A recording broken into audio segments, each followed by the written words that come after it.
आज़ादी मतलब समाज को तोड़ने वाली हर चीज़ से आज़ादी। आज़ादी मतलब मन में उठने वाले समस्त विकारों, बुराइयों, कामचोरी और आलस्य से आज़ादी। आज़ादी का मतलब सपना देखने की आज़ादी, सपने को साकार करने के लिए संघर्ष की आज़ादी और दूसरे के संघर्षों को कामयाब होने देने के लिए अपने इच्छाओं से ऊपर उठकर निष्काम कर्म करने की आज़ादी। अनुशासन में रहकर भारत और समाज के विकास के लिए कार्य करना और सबको प्रेरित करने की आज़ादी वर्तमान की आवश्यकता भी है और यही है।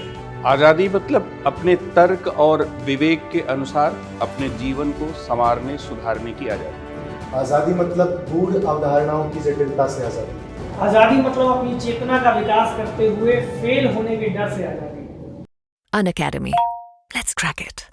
भारत माता का कॉन्सेप्ट सबसे पहली दफा आता है आनंद मठ में। आज ये है कि हम रोजगार में स्वरोजगार को बढ़ाना ज़्यादा चाहते हैं। नेहरू जी का कहना था कि अब जो हमारा स्वतंत्र भारत की शासन व्यवस्था है, ये जनता के समावेशी विकास के लिए प्रयास करेगी। भारत का उच्चतम न्यायालय किसी भी मामले की समीक्षा कर सकता है। तस्वीर है थुम्बा के अंतर्गत, जहां से हमने एक साउंडिंग रॉकेट लॉन्च किया था। विविधता और एकता भारत की पहचान है, श्रृंगार है।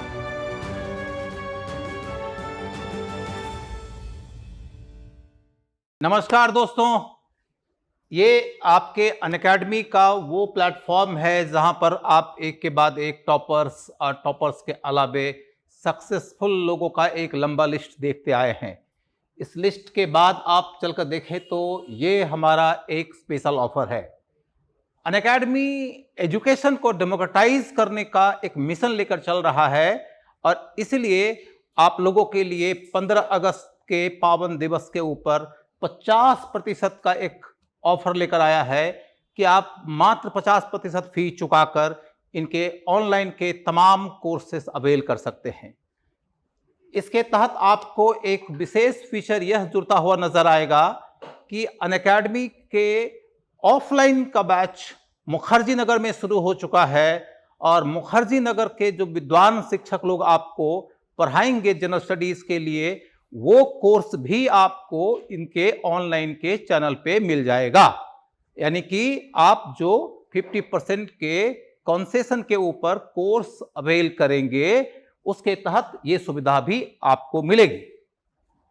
फिर ये है मुखर्जी नगर के ऑफलाइन कोचिंग क्लासेस के तमाम टीचर्स का ग्रुप। आप देख सकते हैं कि एक प्रोफाउंड ग्रुप है जिसके अंदर अलग अलग विषयों के पायनियर्स आपको सर्व करने आ रहे हैं। आप इन पायनियर्स से पढ़ेंगे तो आपको फर्क साफ तौर पर दिखाई देगा। ये न सिर्फ आपको बेसिक पढ़ाएंगे, एडवांस लेवल तक लेके जाएंगे, आपको अपडेट पढ़ाएंगे और फिर अप्लाइड लेवल तक लेके जाएंगे। आप पढ़ के न सिर्फ जानेंगे बल्कि लिखेंगे और लिखेंगे तो नंबर भी पाएंगे। अब देखो बच्चों, ये एक विशेष किस्म का ऑफर है कि अनअकैडमी के ऑफलाइन सेंटर के ऊपर जनरल स्टडीज के अलावे ऑफलाइन के ही अंदर ऑप्शनल के क्लासेस की शुरुआत भी हो रही है। और चूंकि ये 15 अगस्त का पावन दिवस है तो इसके लिए तमाम ऑप्शनल के बैचेस के अंदर शुरुआती दिनों के कुछ एक बच्चों के लिए 40% का ऑफ रखा गया है। आप यदि इस सुविधा का लाभ उठाते हैं तो न सिर्फ आपको इस बात में राहत मिलती है कि कुछ पैसे कम हो जाते हैं, बल्कि ये जो सीजन्ड टीचर्स हैं, इसमें एक मैं भी हूं, मैं भी कि I am not that much seasoned, लेकिन जो तमाम सीजन्ड टीचर्स हैं उन सब का लाभ आपको मिलने जा रहा है। और एक विशेष बात यह है कि अनअकैडमी आपको आर्थिक स्तर पर सपोर्ट करने के लिए 0% इंटरेस्ट के साथ EMI के ऊपर फी चुकाने की सुविधा भी दे रही है। तो इसका लाभ उठाइए और लाभ उठाते हुए आप अपने सपने को साकार करिए।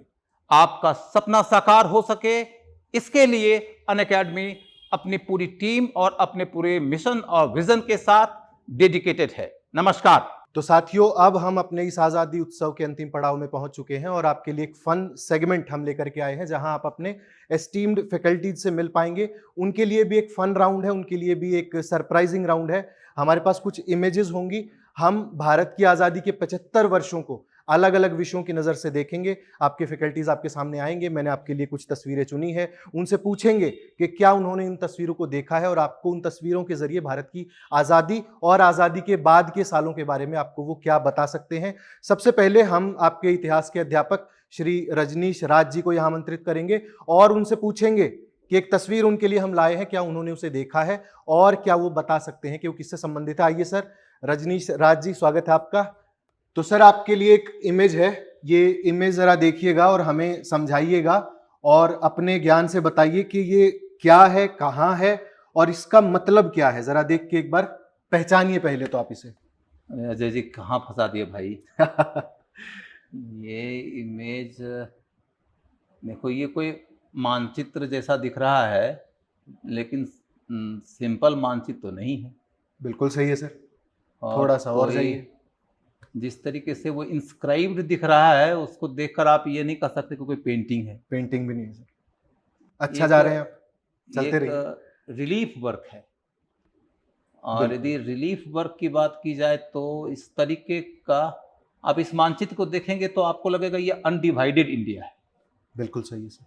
और यदि अनडिवाइडेड इंडिया है तो मेरी जानकारी की सीमा में हिंदुस्तान में एक जगह भारत माता की मंदिर का निर्माण किया गया था। बिल्कुल सही है सर, बिल्कुल सही है। तो क्या ये भारत माता के मंदिर? ये भारत माता का मंदिर ही है सर। और इसके बारे में और जानकारी और इसका अर्थ एक व्यापक स्तर पर हमें समझाने का प्रयास करें और विद्यार्थियों को बताएं जरा। धन्यवाद। मतलब आप कंफर्म है ना कि मैंने बिल्कुल भारत सर, माता के मंदिर में इसके पहचान बिल्कुल किया, सही ठीक किया। पहचाना है सर, बस इसके और थोड़े से गहरे अर्थों में और 75 वर्षों की यात्रा में भारत माता के स्वरूप में परिवर्तन और इसके संदर्भ में हमें जरा समझाइए कि मंदिर कैसे आज के समय में प्रासंगिक है। देखिए, भारत माता के मंदिर का जो कॉन्सेप्ट है वो पहली दफा भारत माता के कॉन्सेप्ट से जुड़ता है। भारत माता का कॉन्सेप्ट सबसे पहली दफा आता है आनंद मठ में। जब बंकिम बाबू ने लिखा था तो उसमें वंदे मातरम का गीत आया। उसके अगले चरण में जब हम जाते हैं तो हम देखते हैं कि भारत माता की पेंटिंग बनाई गई है अवनींद्रनाथ टैगोर के द्वारा। और इन दोनों जगहों पर देखेंगे कि भारत माता को जगदम्बा के रूप में देखा गया है। और जब अवनींद्र बाबू ने पेंटिंग भी बनाया है तो उसमें आपको दिखाई देगा कि भारत माता के 4 हाथ हैं। लेकिन जब हम असहयोग आंदोलन तक पहुंचते हैं तो गांधी जी के भारत माता के स्वरूप में परिवर्तन आ जाता है। गांधी जी ने असहयोग आंदोलन के दौरान काशी विद्यापीठ का गठन किया और उसी काशी विद्यापीठ में शिव प्रसाद गुप्ता जी ने ये रिलीफ वर्क बनाया है। और इस रिलीफ वर्क में आपको भारत माता तो नजर आएंगी लेकिन भारत माता मानव रूप में नहीं है, वो देवी माता के रूप में नहीं है। यानी ये जो भारत माता है वो बंकिम बाबू की भारत माता, ये विवेकानंद की भारत माता या अवनींद्रनाथ टैगोर की भारत माता से भिन्न है। तो क्या सर ये जवाहरलाल नेहरू की भारत माता से भी भिन्न है? बिल्कुल। मतलब भारत माता एक ऐसी माता के तौर पर है जिनको यहाँ पर भारत के क्षेत्र और उस क्षेत्र में रहने वाली आबादी के साथ जोड़कर देखा गया है। इस तरीके का कॉन्सेप्ट है कि भारत के अंदर रहने वाले जितने लोग हैं, चाहे वो किसी भी धर्म के हों, चाहे वो किसी भी जाति के हों, वो उन सब की माता है। जबकि आप देखेंगे कि वंदे मातरम की जो भारत माता थी उसको लेकर मुस्लिम कम्युनिटी में विरोध का भाव था, क्योंकि उनका यह कहना था कि भारत माता को जब आप देवी माता के रूप में दिखाते हैं और हम देवी की पूजा नहीं करते हैं तो भारत माता के उस विचार से वो असहमत हो जा रहे थे। तो आपको ये दिखाई देगा कि भारत माता की जो पूजा की पद्धति है उसके तहत 2 तरह के मंदिरों का निर्माण हुआ है। एक मंदिर भारत माता का आपको हरिद्वार में भी मिलेगा। अच्छा। और एक मंदिर आपको महाकाल मंदिर के केंद्र उज्जैन में भी मिलेगा। अच्छा। वहां पर भारत माता को माता के रूप में, मानव रूप में, मूर्ति की तरह दिखाया गया है। वो जगदम्बा की तरह, जो आप जगदम्बा की तरह दिखाया गया। और ये सिर्फ इंस्क्राइब्ड है। यहाँ पर आपको भारत माता को इस रूप में दिखाया गया है। इसका उद्घाटन भी गांधी जी ही किए थे। अच्छा, तो सर कितना अलग है और कितना इंक्लूसिव है ये भारत माता का आइडिया, और आज के समय से जोड़ करके इसको अगर अंत करें तो आज कितना ये आइडिया इंक्लूसिव है और कितना प्रासंगिक है हमारे लिए? देखिए, बात यह है कि भारत माता के किसी भी रूप में जाकर देखिए, तो मूल बात यह है कि भारत के लोगों को ये कहा जा रहा है कि हम सब एक माता की संतान हैं, भारत हमारी माता है। हिंदू के लिए आप साकार माता लाइए, निराकार माता लाइए, एक है। हिंदुओं को साकार और निराकार के बीच में बहुत डिफरेंस नहीं समझ में आता है। तुलसीदास जी रामचरितमानस में लिखते हैं, सिया राम में सब जग जानी, यानी कि उनके राम जो हैं और उनकी जो सीता हैं वो निराकार भी हैं और वो साकार भी हैं। तो ऐसे में मेरे जैसे सामान्य आदमी से पूछिएगा कि आपको वो माता आकर्षित करती है कि ये माता आकर्षित करते हैं, तो हम तो कहेंगे भैया दोनों माता आदरणीय हैं। जो ज्यादा इंक्लूसिव है, जो ज्यादा डेवलपमेंटल हाँ। है और जो भारत को अपने आज की समस्याओं से निकाल कर आगे ले जा सकती है जिस रूप में, वो भारत माता पूजनीय और आदरणीय है। मेरे लिए दोनों ही तरह की माता आदरणीय है, चाहे आप निराकार माता दिखाइए चाहे साकार माता दिखाइए। मैं ये बस देखता हूं कि हिंदुस्तान की जो मुस्लिम आबादी है वो इस माता को लेकर ज्यादा सहज होगी, निराकार माता होने के कारण। जहां साकार माता आती है उसको लेकर ज्यादा सहज नहीं होती है। हालांकि मैं तो उन मुस्लिम समाज के लोगों के लिए भी एक मैसेज रखता हूं, वो ये कि भारत माता सही अर्थों में देवी माता नहीं है। भारत माता वो माता है जो हम सब की माता है, क्योंकि हमने उनके साथ अपनी पहचान जोड़ा है। एक प्रतिरूप है सर हमारी भावनाओं का शायद। हाँ, मतलब हमने एक माता के रूप में भारत को इमेजिन किया है। बिल्कुल सर। और हम ये कसम खाते हैं कि उस माता के आंखों से हम आंसू नहीं गिरने देंगे, उस माता के माथे के ऊपर हम कोई सिकन नहीं आने देंगे, उस माता को हम दुनिया भर में गौरवमयी माता के रूप में स्थापित करेंगे। तो thank you so much sir, आपने इतना अच्छे से हमें बताया कि कैसे भारत माता का स्वरूप बदला है और कैसे आज हमारे लिए प्रासंगिक है। Thank you so much. तो रजनीश सर ने हमें इतिहास के बारे में बहुत अच्छे से समझाया कि भारत माता का स्वरूप क्या है और वो कैसे हमारे लिए प्रासंगिक है और पिछले 75 वर्षों में कैसे उसका स्वरूप बदला है। अब अर्थव्यवस्था की बात करेंगे और रमेश सिंह सर हमारे साथ हैं। सर आइए, अब आपके टेस्ट की बारी है, देखते हैं कि आप इस इमेज को पहचान पाते हैं या नहीं। ये इमेज देखिए सर और बताइए कि ये कब की इमेज है, कहाँ की है और ये लोग क्या कर रहे हैं साथ में। देखिए सर, जाने पहचाने चेहरे हैं। ये इमेज बेसिकली गुजरात, सूरत, हरिपुरा विलेज, आईएनसी का कॉन्फ्रेंस। बिल्कुल सर, प्रेसिडेंट पंडित जी बैठे हैं। सुभाष बोस पंडित जी बैठे हैं, कई लोग इसमें हैं जिनको जाने पहचान पहचाने सकते चेहरे हैं, हैं। जाने पहचाने। तो क्या है सर ये इमेज, क्या कर रहे थे ये लोग वहां पर? और इसके साथ साथ सर एक सप्लीमेंट्री अगर हम बात कर लें तो भारत की आजादी से और आज तक 75 वर्षों में भारत की अर्थव्यवस्था का स्वरूप क्या रहा है और ये लोग क्या कर रहे हैं और कैसे ये फाउंडिंग स्टोन है, उसके बारे में जरा लाइट डालिए। समझ रहे हैं।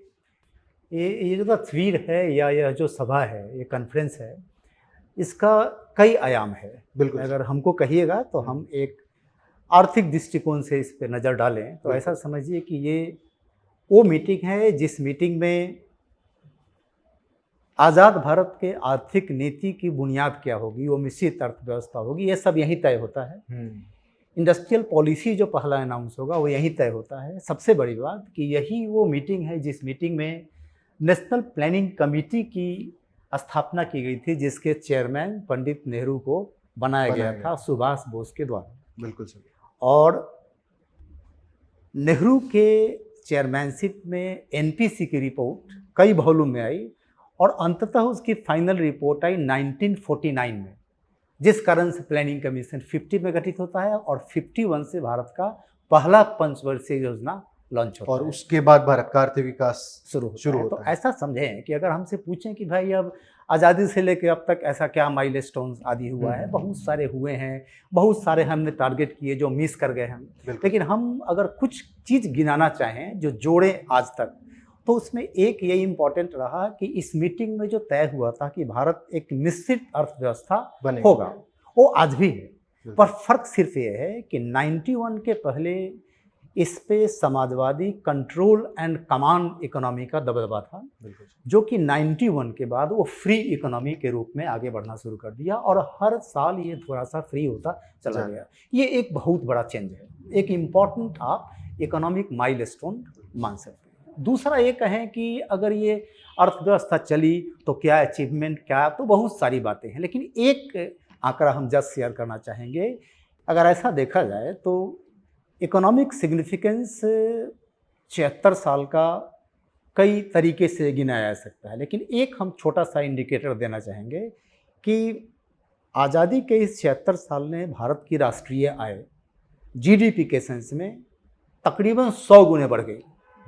100 गुने। आम आदमी तक क्या पहुंचा, कितना पहुंचा, ये दूसरी बात है, लेकिन हमारा इनकम 100 गुना बढ़ा, नेशनल इनकम, ये एक बहुत बड़ा अचीवमेंट है। जॉबलेस ग्रोथ कहेंगे सर। हाँ, और जॉबलेस ग्रोथ तो है, वो आएंगे उस मुद्दे पे।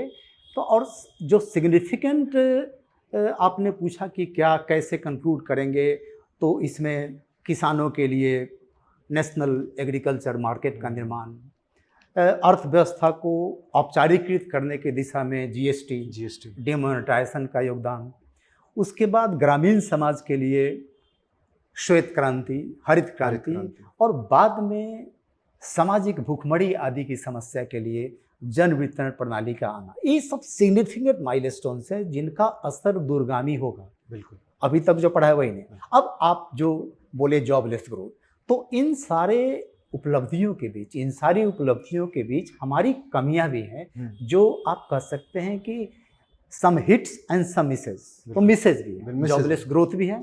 अब जॉबलेस ग्रोथ में बेसिकली सोचने का तरीका आज के सरकार का बदला हुआ है। जो बदलाव आपको 2000 से दिखाई देगा, वाजपेयी के समय से, आज ये है कि हम रोजगार में स्वरोजगार को बढ़ाना ज़्यादा चाह रहे हैं। बिल्कुल, एंटरप्रेन्योरशिप जैसे बढ़ रही है। Veg employment come and self employment ज़्यादा, माने एक आदमी 5 को काम दे।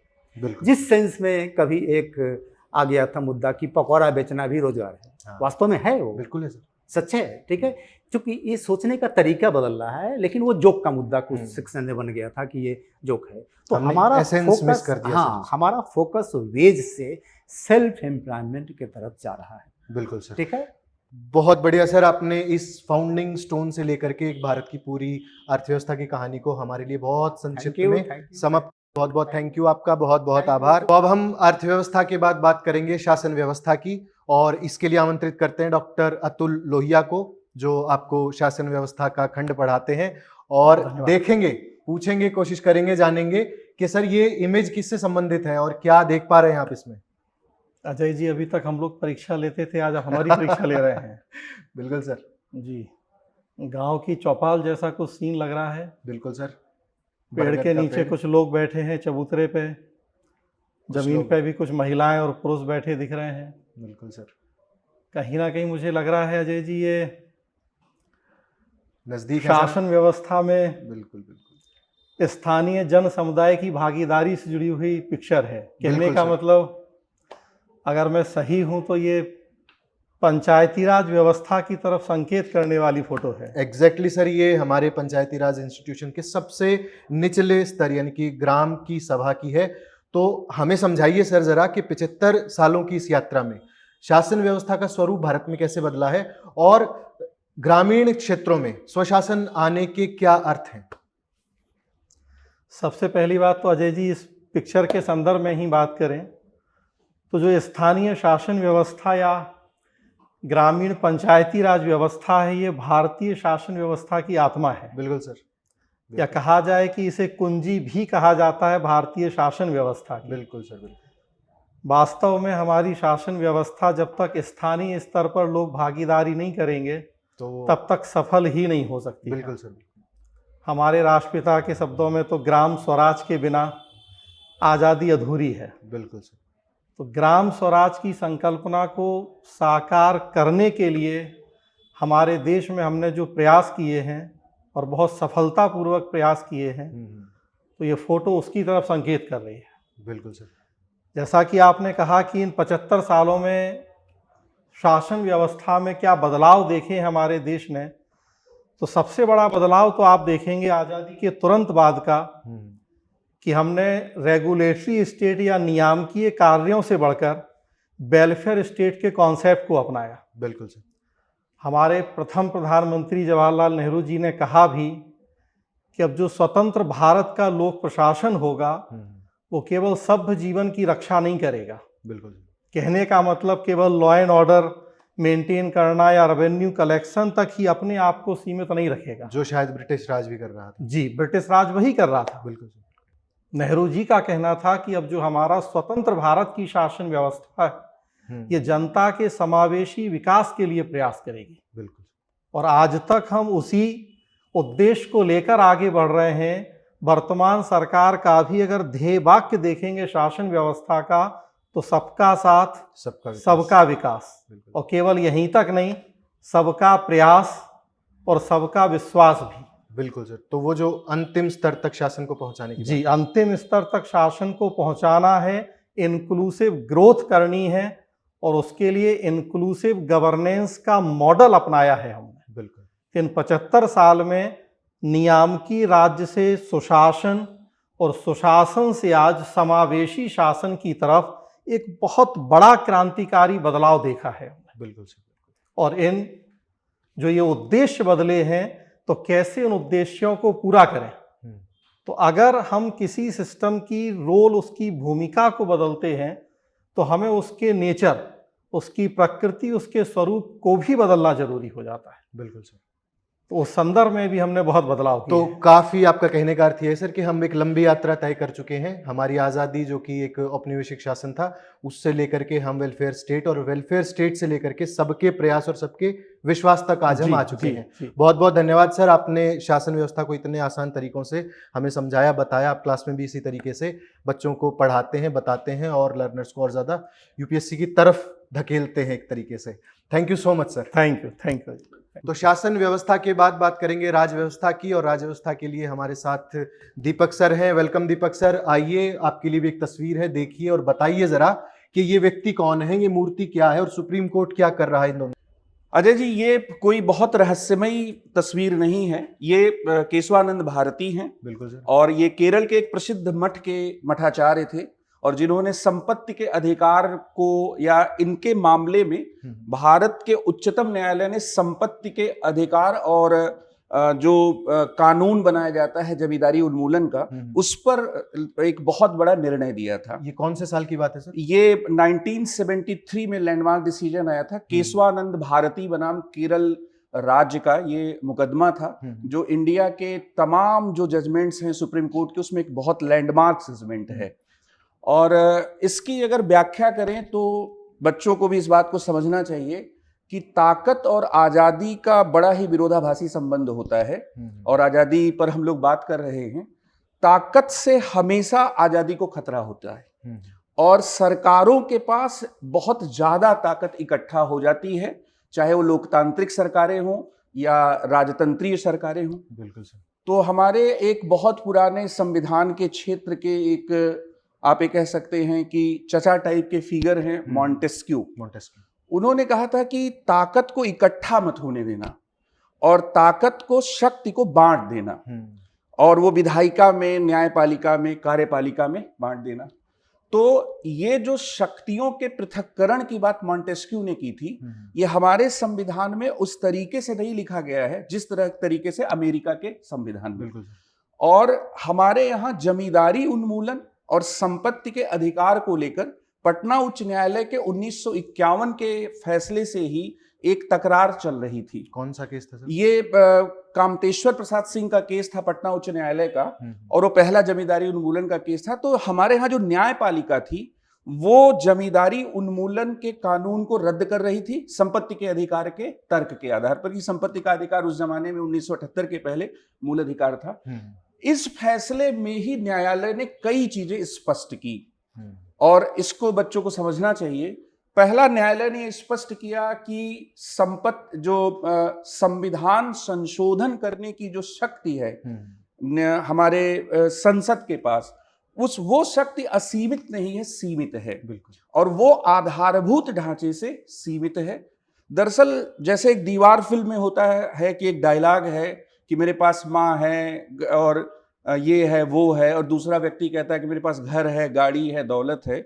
सेम वही सिचुएशन थी। एक तरफ संसद थी जिसके पास संशोधन के अधिकार थे, दूसरी तरफ न्यायपालिका थी जिसके पास न्यायिक समीक्षा की शक्तियां थी, और इन दोनों के बीच में एक तलवार खिंची हुई थी।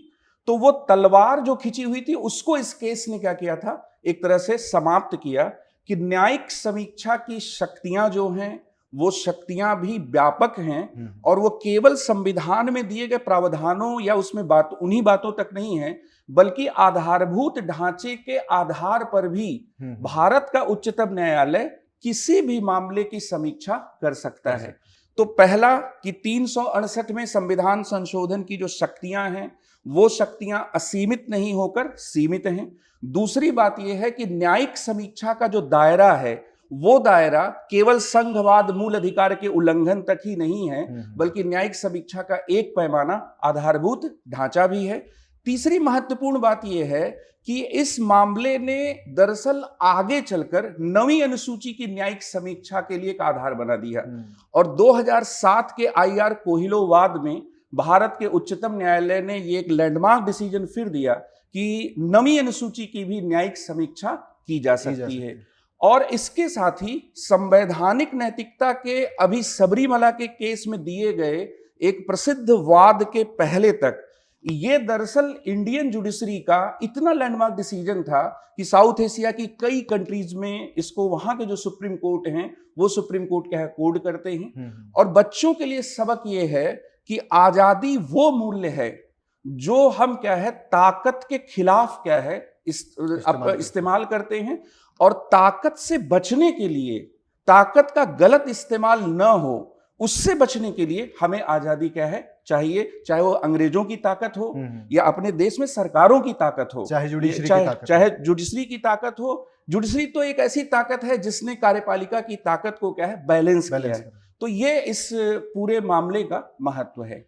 बहुत बढ़िया सर, आपने बहुत संक्षिप्त तरीके से बहुत अच्छे से हमें समझाया कि कैसे भारत की संविधान यात्रा के विकास क्रम में कितना लैंडमार्क जजमेंट केशवानंद भारती था, और कैसे जुडिशरी और एग्जीक्यूटिव लेजिस्लेचर के बीच में जो सारे तलवारें आपने जैसा कहा खींची हुई थी, वो तलवारें कैसे अपनी अपनी मयान में वापस गई हैं। Thank you so much sir, आपने हमें समझाया बताया कि केशवानंद भारती केस क्या है। Thank you so much.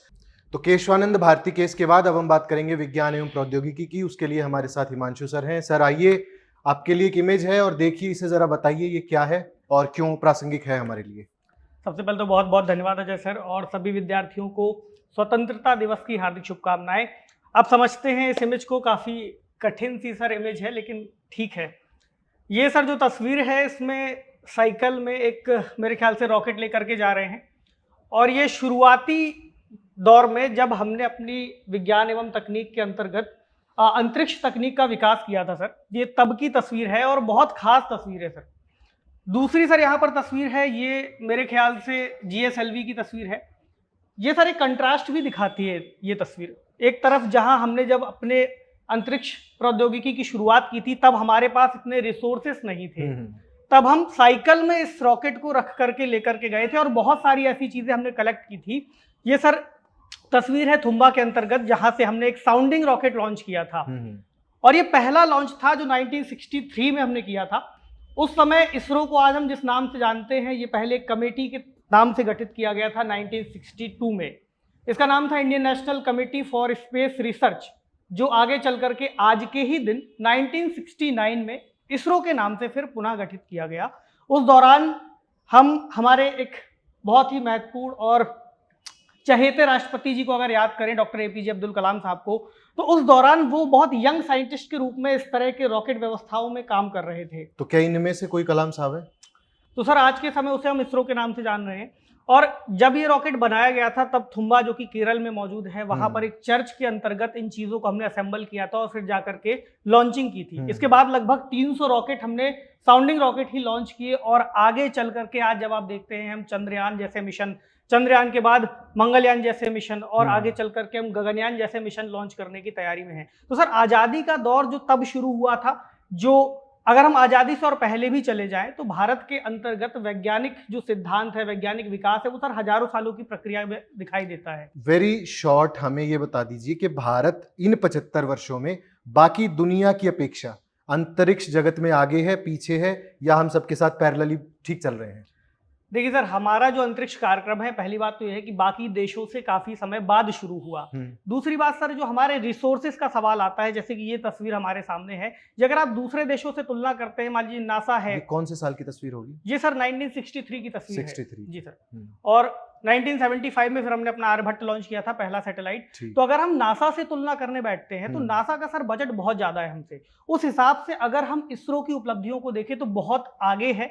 और अगर हमारे पास मान लीजिए बजट नासा जैसा होता तो शायद हम नासा से कहीं आगे और कहीं ज्यादा मिशंस कर रहे हैं। कोई रफ आइडिया कितना बजट होगा? लगभग सर 2020 का अगर आंकड़ा देखें तो 22 मिलियन के आसपास का जो नासा है उसका बजट है, और इसकी तुलना में हमारा बजट सर सिर्फ $2 मिलियन रहा। कितने रुपए? 2 बिलियन डॉलर सर। कितने रुपए होता है ये सर? आप कैलकुलेट कर लीजिए, $2 बिलियन और $22 बिलियन की तुलना में। कहने का अर्थ है कि हमारे पास रिसोर्सेज कम है, but still we are going at a good pace. बिल्कुल सही। हमारे साथ जो वैज्ञानिक हैं वो इतना मेहनत से काम करते हैं, इतना समय देते हैं कि उन चीजों को कलेक्ट करने में, आप खुद से सोचिए कि एक ऐसा मिशन है जो नासा कर रहा है, वहां पर वो अपना रॉकेट सीधे ले जाकर के मंगल तक भेज सकता है, लेकिन हमारे पास चूंकि इतने संसाधन नहीं है, इसलिए हम बाकी कई सारी कक्षाओं का, इलिप्टिकल ऑर्बिट्स का और बाकी चीजों का यूज करते हैं।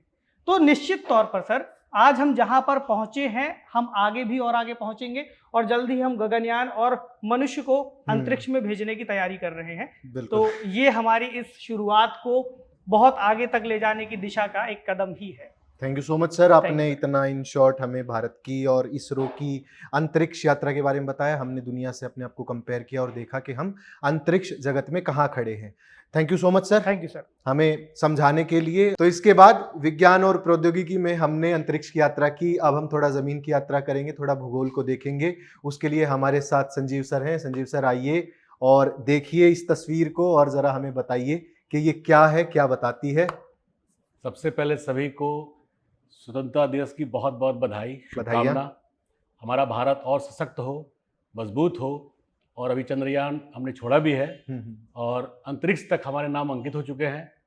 भारत विश्व गुरु बनने की ओर है, अग्रसर है। तो ये देखिए सर, 1 जून 2013, 16 जून 2013, अंतर पहचानिए, क्या हो गया ये? सर, ये केदारनाथ उत्तराखंड में, चमोली जिले में केदारनाथ का जो मंदिर है वहीं का दृश्य है। और चूंकि मेंस में मैं इस पर क्लास ले चुका हूँ, 1 जून का अर्थात आप पिक्चर में देख पा रहे होंगे, सेटलमेंट काफ़ी सजा हुआ है। और 16 जून को, बेसिकली 13 जून को वहाँ पे बहुत बड़ा फ्लैश फ्लड आया था।